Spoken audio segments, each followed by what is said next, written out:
Bangladesh bank একটি পূর্ণাঙ্গ AI নীতিমালা প্রণয়ন করছে।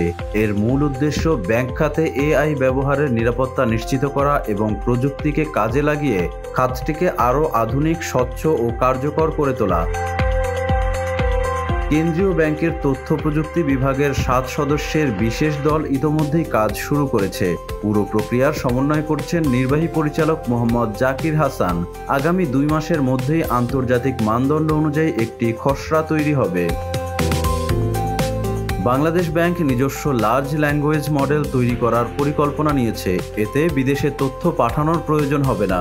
ফলে নিশ্চিত হবে ডেটার সার্বভৌমত্ব ও নিরাপত্তা। এআই প্রযুক্তির মাধ্যমে বিপুল অর্থনৈতিক তথ্য বিশ্লেষণ করে আরও নির্ভুলভাবে পূর্বাভাস দেওয়া সম্ভব। মুদ্রাস্ফীতি, জিডিপি প্রবৃদ্ধি, এমনকি বৈদেশিক মুদ্রার রিজার্ভ সম্পর্কেও, ঋণ বাজার ও তারল্য ঝুঁকি ব্যবস্থাপনাতেও এআই গুরুত্বপূর্ণ ভূমিকা রাখবে। Bangladesh institute of bank management BIBM এর সাম্প্রতিক গবেষণায় দেখা গেছে, এখনও দেশের বেশিরভাগ ব্যাংকে এআই ব্যবহারের সুনির্দিষ্ট নীতিমালা নেই। নতুন এআই নীতিমালা কার্যকর হলে বাংলাদেশের ব্যাংকিং খাত আরও স্মার্ট, সুরক্ষিত ও ভবিষ্যৎমুখী হয়ে উঠবে।